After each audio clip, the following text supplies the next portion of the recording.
Hello, welcome to By the Well podcast, produced by the community at Wall Street United Methodist Church in Jeffersonville, Indiana.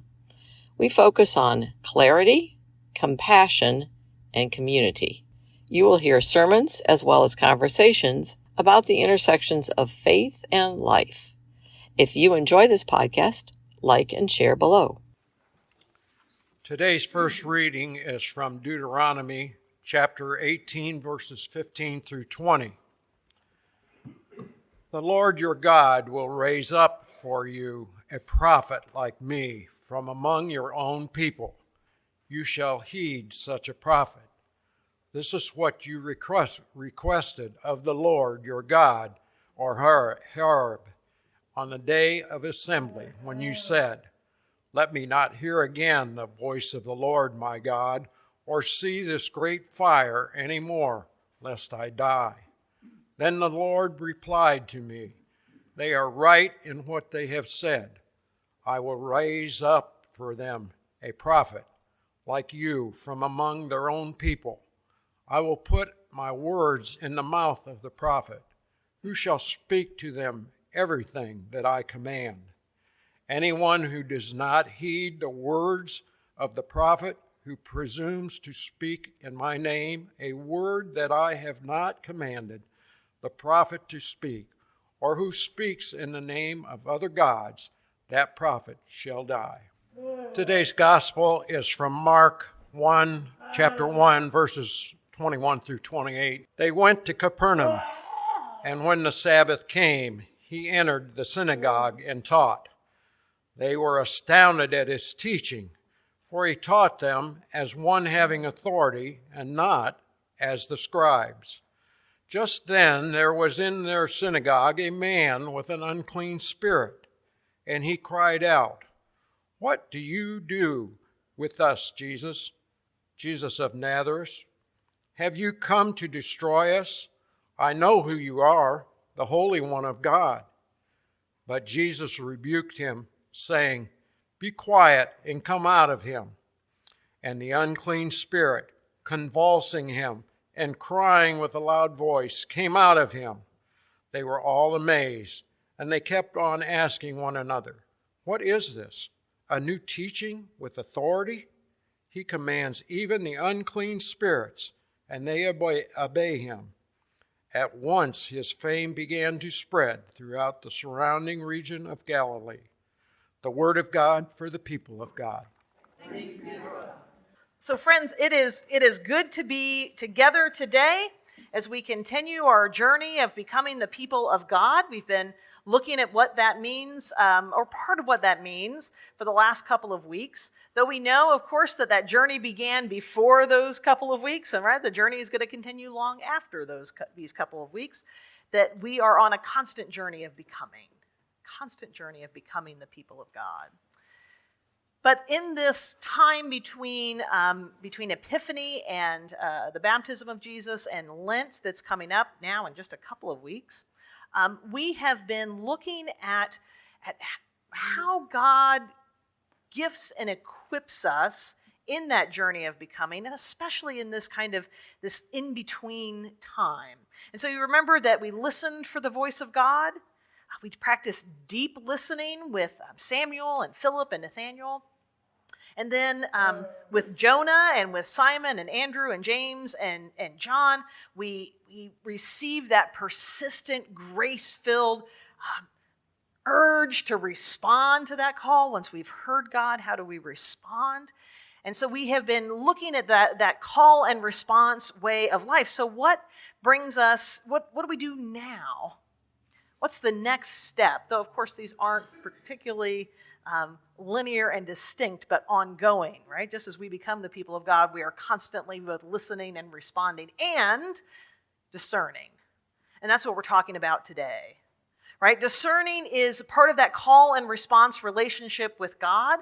It's when we discern the movement of God within our individual lives, but also within our communal life as the people of God at this place called Wall Street.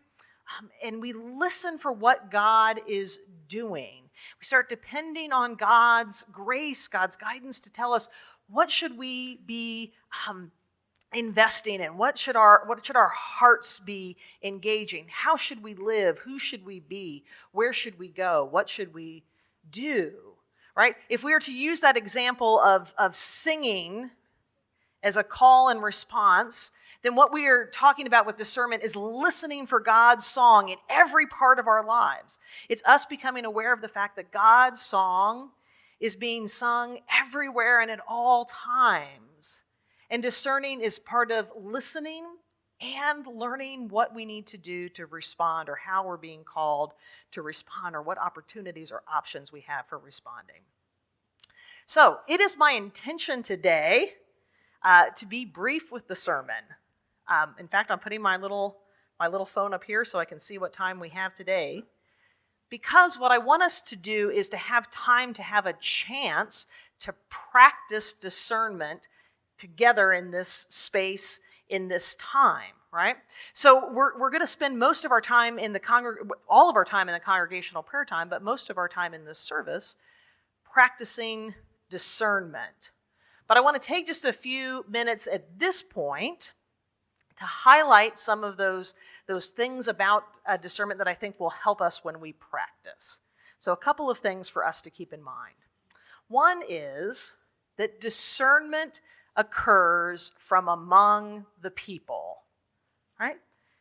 Discernment can be individual, absolutely. It can be communal, absolutely. It can be both, right? It can be either. But in every case, discernment is helped, I think, by being in conversation. In conversation with God, absolutely, but also in conversation with each other, or in conversation with other people in your life who can help us to discern, right?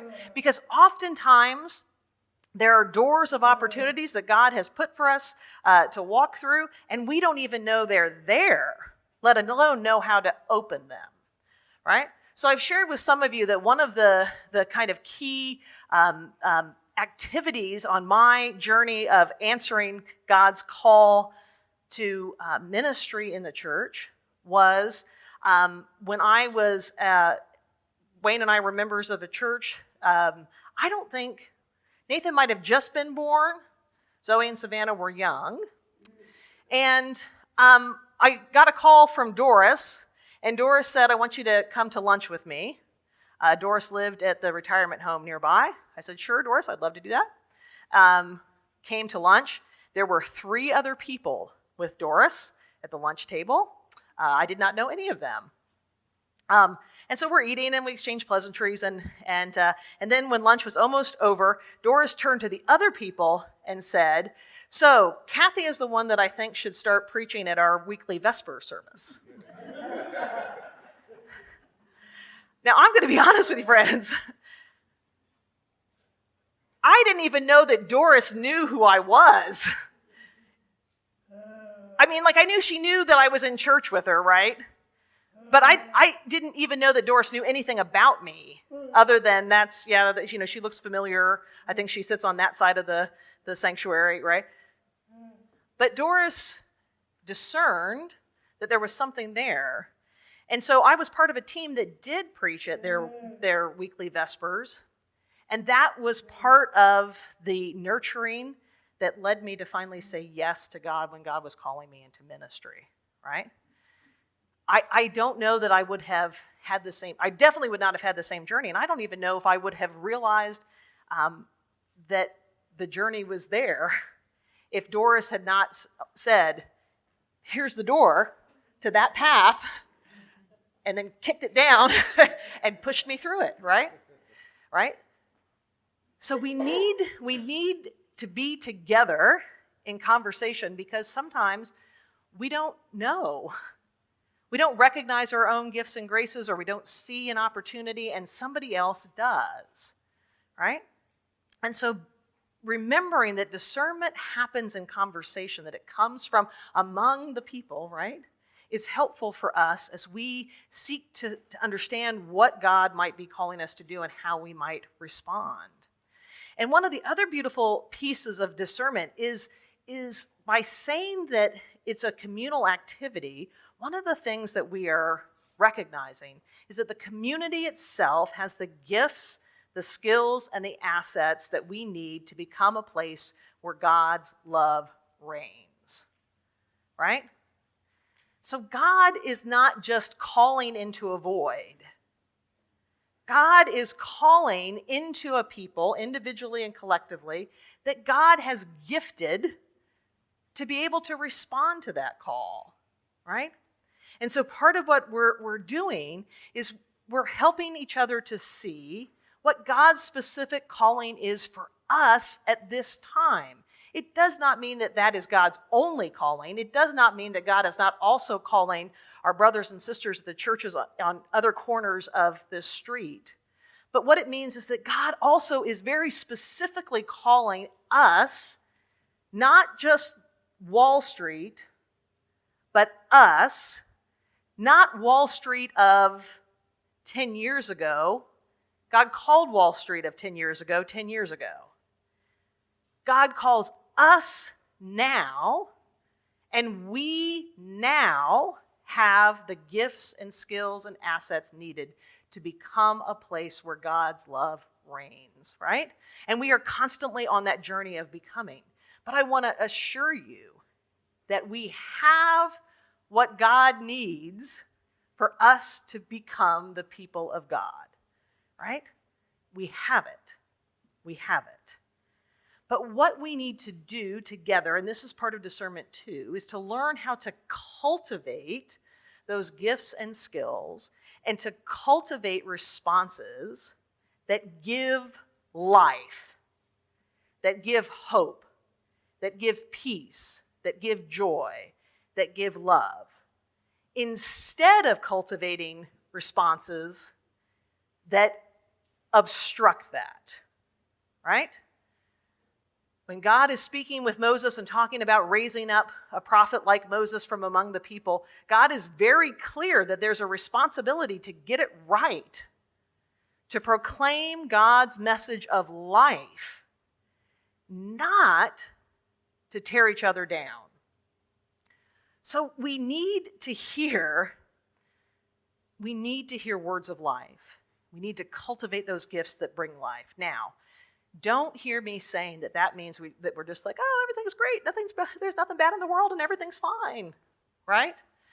Because sometimes cultivating life, and those of you who are gardeners, Joan, you understand this, sometimes cultivating life means digging some stuff out and throwing it away, right? Breaking off that part that's dead, right? Or that doesn't serve life anymore. It involves kind of reimagining how we might be spaced together. Sometimes cultivating life means pruning or letting go. But even that needs to be done in a way that represents the God of life that we know in Jesus Christ, that we experience through the Holy Spirit. So nurture with all that hard work that goes into it. So the example is, if you have been to my office, you know that I am not an organized person, that I have a very cluttered life. I do not like decluttering. I don't like going through things. I don't like having to figure out what to do with them, right? But boy, does it feel good when space is cleaned out so that you can have a life that flourishes in the midst of it, right? So that when you're not overwhelmed by stuff and can actually do the things that bring you joy, right? So it's kind of like that. And so sometimes in that cultivating life, sometimes it means that our call as a community is to heal those voices that oppose life. And those can be voices that come from among the people too. And those can be voices that come from within ourselves. What do I mean by those voices that oppose life? I mean those voices that snarl, "What have you to do with us, Jesus, Son of Nazareth?" Those voices that come up communally, individually within us that say, we don't want to have that stuff cleared out so that life can flourish. Or we don't want there to be any kind of change. Or we don't want to think about a different way. Or we don't want to even recognize that there is a different way, or there can be a different way, or there's a different calling now than there was 10 years ago, or that might be a different calling in 10 years, right? But we need to heal that. Jesus heals the man who opposes him, right? He heals him. And, not but, and he says, enough with the voices that speak against life. It's time for those disruptions to be silenced, to be healed. It is hard. I don't know about you, but in me there is always a voice that is like, well, I mean, you could do that, but, oh gosh, it's raining outside. Oh, you know what? You probably need to run a few errands before you do. Oh, I don't know that you're the person to do it. I think that probably there's somebody else who could do it better. I don't know about you, but that voice is constantly there. And that voice needs to be healed and needs to be told, the time for nurturing life is now. The time for nurturing life is now. And you and I and we, with all those other voices talking, are called now to the nurturing of life. That's what it means. And the best way for us to stand for life against death, against those voices that speak against the nurturing of life, those voices that say, you can't do it, we can't do it, it's not for us. The best way to stand against those voices is to tell a better story. To tell a better story. To sing a better song like we talked about last week. To sing God's song. To tell the story of a different way of being. A different way of being a family. A different way of being a community. A different way of being individuals in this world. The way that God calls us to be. People who nurture life. Who speak joy. Who speak hope. Who speak justice, who speak mercy and compassion and love and grace. We need to tell a better story. And that's not a way of avoiding confrontation with evil. What it's saying is, we're not going to play by evil's game. It's not about shouting down. It's not about winning the fight. It is about transforming and nurturing life. And so when we hear God call and we discern a new way, it's saying that purpose of discernment is for us as individuals and as the people of God to move closer to joy. For us as people in our communities to be a people of joy, and for us to live authentically as the people that God has gifted and graced us to be. Us specifically, right? Us specifically. And living authentically honors the ways that God has uniquely gifted us because it helps to move us more fully into God's dream for us, God's vision for our community and for our world. So living in joy is an act of resistance against the negative narratives that the world shares. That things aren't going to get better, that everybody is out for themselves, that he who has the most toys at the end wins, right? All of those negative narratives. And we are called to tell a different story and to sing a different song. A song that says that our value comes from the fact that we are created in the image of God and that we are beloved, not from what we do. A story that talks about the worth of every single person. The idea that every single person, God desires all of us, each of us, to flourish and to have abundant life. It's telling the story that our job as the people of God is not to beat everybody else, but to live for everybody else so that they can experience the joy of life too. You have been listening to By the Well podcast from Wall Street United Methodist Church. Thank you for being part of our community. Just a reminder to visit us at wallstreetumc.org, and we invite you to like and share our podcast wherever you listen.